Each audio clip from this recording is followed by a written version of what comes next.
அதிகாலை தமிழ் நேயர்கள் எல்லாருக்கும் வணக்கம். பொதுவாக நம்ம யூடியூபர்ஸ் எல்லோரும் விரும்புகிற விஷயம் நல்ல ஆடியோ குவாலிட்டி. அது மட்டும் இல்லை, யூடியூப்பை பார்க்குற சப்ஸ்கிரைபர்ஸுக்கும் நல்ல ஆடியோ குவாலிட்டி இருந்தால் தான் சேனலை சப்ஸ்கிரைப் பண்ணுவாங்க. அப்படின்ற சுச்சுவேஷனில் நல்ல ஒரு மைக் பட்ஜெட்டாக பெஸ்ட்டாக எப்படி எங்கே வாங்கலாம், அதை டெஸ்ட் பண்ணியும் பார்க்கணும். வாங்க வீடியோக்குள்ளே போவோம். ஆமாங்க, இந்த கிரானரோ P10 இந்த மைக்கு தான் பார்க்க போகிறோம். இப்போது நிறைய மைக்கு நான் ரிவ்யூ பார்த்துட்டேன். பட் பெஸ்ட்டாக வாங்கணும் அப்படின்னு சூஸ் பண்ணி வாங்கின மைக்கு தான் இது. இதில் என்னென்ன ஆப்ஷன்ஸ்லாம் இருக்குது அப்படின்றத நம்ம பார்க்க போகிறோம். அது மட்டும் இல்லை, இப்போ பாருங்கள், மைக் இல்லாமல் பேசுகிறேன். என்னுடைய ஆடியோ லெவலை பாருங்கள். மைக் இல்லாமல் பேசுகிறேன்.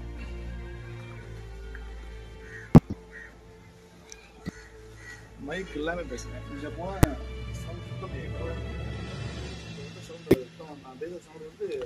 ஒன்றும் கேட்கல. இப்போ இந்த அடாப்டரை மாட்டிட்டு மைக்கில் பேசுவோம். ரிசல்ட்டை பாருங்கள். இப்போ பார்த்தீங்கன்னா கிரானரோ அப்படின்ற ஒரு பிராண்ட் மைக்கில் பேசிகிட்ருக்கேன். இது 2 மைக் வருது. ஒரு பாக்ஸுக்குள்ளே அந்த பவர் பேங்க் மாதிரி இன்பில்ட் பாக்ஸ் இருக்குது. அதுக்குள்ளே 2 மைக் வருது. இப்போ நீங்கள் இன்டர்வியூ பண்ணுறீங்க இன்னொருத்தர் அப்படின்னா நீங்கள் ஆளுக்கு ஒரு மைக்கு நீங்கள் மாட்டிக்கலாம்.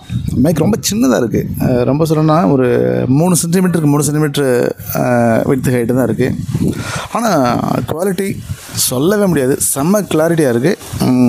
நீங்கள் ரொம்ப நுணுக்கமாக உள்ள இன்ஸ்ட்ருமெண்ட்டு எதுவும் நீங்கள் ஆர்கெஸ்ட்ராலையோ ஒரு நல்ல ஒரு மியூசிக் பேஸ்டு ஒரு விஷயத்தை நீங்கள் ஷூட் பண்ணிங்கன்னா கூட உங்களுக்கு எதுவுமே மிஸ் ஆகாமல் பர்ஃபெக்டாக வரும். இதில் நாய்ஸ் கேன்சல் பண்ணுறதுக்கு 3 மோட் இருக்குதுல்ல. சுற்றி காற்று ரொம்ப அடிக்குது, உங்களுக்கு கேட்கணும்னு நினைக்கிறேன். இந்த காற்று இல்லாமல் கேட்கணுன்னா அதுக்கு 3 மோட் இருக்குது, 1 2 3ன்னு. நீங்கள் எப்படி கண்டுபிடிக்கணும்னு நீங்கள் குழப்ப தேவையில்லை. உள்ளவே உங்களுக்கு வந்து டிஸ்பிளேயில் வந்து உங்களுக்கு லைட்டு பிளிங்க் ஆகும். இப்போ எக்ஸாம்பிளுக்கு வந்து இப்போ ஒரு தான் கிளிக் பண்ணியிருக்கேன், முதல் தடவை அதை ப்ரெஸ் பண்ணியிருக்கேன். இப்போ நாய்ஸ் கேன்சலிங் ஃபஸ்ட் மோடில் இருக்குது. இப்போ உங்களுக்கு ஓரளவு என்னோடய சவுண்ட் கிளியர் கேட்கும். சேம் டைமில் உங்களுக்கு சுற்றி உள்ள என்விரான்மெண்ட்டில் உள்ள சவுண்டு ஓரளவு கண்ட்ரோல் ஆகும். சுற்றி எனக்கு லைட்டாக காற்றடிச்சிட்ருக்கு, அந்த காற்றுற சவுண்டு கொஞ்சம் கண்ட்ரோல் ஆகும்னு நினைக்கிறேன். நம்பர் 2 கிளிக் பண்ணுவோம். இப்போ ஓகே, இப்போ நம்பர் 2 நாய்ஸ் கேன்சலிங் மோடில் இருக்குது. இது பார்த்திங்கன்னா நல்ல காற்றடிக்குது. சுற்றி இந்த மரங்கள்லாம் தெரியும், மரம் எவ்வளோ வேகமாக செஞ்சுக்கிட்டு இருக்குன்னு. இருந்தாலும் அந்த காற்று சவுண்ட்லாம் இல்லாமல் ஓரளவு கிளியராகவே என்னோடய வாய்ஸ் உங்களுக்கு கேப்சர் ஆகும். அடுத்து நம்பர் 3 ப்ரெஸ் பண்ணியாச்சு. 3 தடவை இப்போ லைட் பிளிங்க் ஆகிடுச்சு. ஸோ இதுதான் ஹையஸ்ட்டு குவாலிட்டி இந்த மைக்கில். இப்போ நீங்கள் இதில் பேசுகிற அந்த ஆடியோ வந்து கிளியராக உங்களுக்கு வந்து ரீச் ஆகும். கிட்டத்தட்ட ஒரு 50 மீட்டர் போனால் கூட கிளீனாக வாய்ஸ் இதில் ட்ரான்ஸ்ஃபர் ஆகும்னு சொல்கிறாங்க. இப்போ நான் இன்னும் லாங் போகிறேன். இப்போ எவ்வளோ லாங் போயிருக்கேன். இப்போ நான் அந்த ஷர்ட்டில் மாட்டிட்டனாலே போதும். இதாக இருக்குல்ல,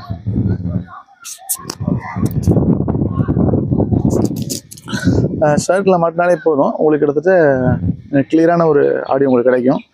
இல்லை இன்னும் ஷார்ப்பாக வேணும்னா நீங்கள் எடுத்து சாதாரணமாக நீங்கள் ஃபேஸ் கிட்ட வச்சு பேசிக்கலாம். இப்போ ஷர்ட்டில் மாட்டிருக்கேன். இப்போ ஆடியோ எப்படி இருக்குன்னு பாருங்கள். இதுக்கு முன்னாடி நான் வந்து ஃபேஸ் கிட்ட வச்சு தான் மைக் பேசினேன். இப்போ ஷர்ட்டில் மாட்டி பேசிகிட்டு இருக்கேன்.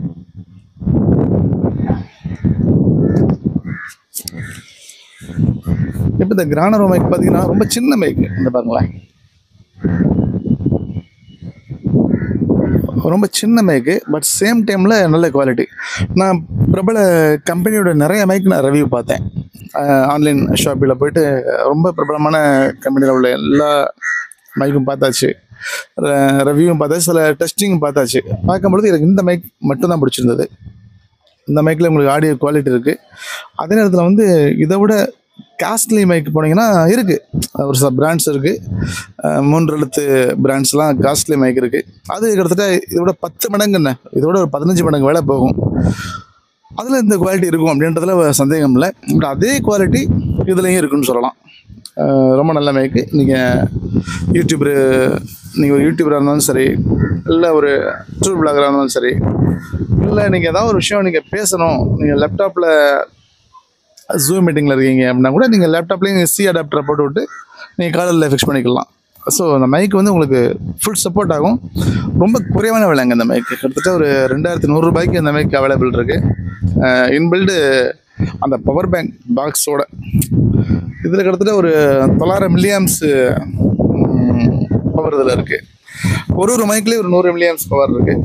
ஸோ நீங்கள் சார்ஜ் முடியுதுன்னா நீங்கள் என்ன செய்யலாம்னா அந்த பாக்ஸ் ஓப்பன் பண்ணிவிட்டு உள்ள இந்த மைக்கை மாட்டியாச்சுனா போதும், உள்ள மைக்கு சார்ஜ் ஆரம்பிச்சிடும். கிட்டத்தட்ட 7 hours 8 hours உங்களுக்கு கேரண்டியாக உள்ள பேக்கப் இருக்குன்றாங்க. நீங்கள் எவ்வளோ லாங் போனாலும் சரி, இல்லை டூரு வீடியோ எடுக்க போகிறீங்க, உங்களுக்கு மைக் வேணும், ஆஃப் ஆகக்கூடாது. ஸோ நீங்கள் தூரமாக நின்று பேசுவீங்க, உங்களுக்கு மைக்கில் தான் உங்களுக்கு ஆடியோ ரிசீவ் ஆகாதுல்ல ஃபோனில். ஸோ ஃபோனோ டிஎஸ்எல்ஆர் கேமராவோ எல்லாத்துக்கும் ஒரு மைக் வேணும்னா நீங்கள் நிச்சயமாக அதை வாங்கிக்கலாம். இது நான் ரொம்பவே பட்ஜெட்டாக உள்ள பெஸ்ட் மைக்குன்னு நான் சொல்லுவேன்.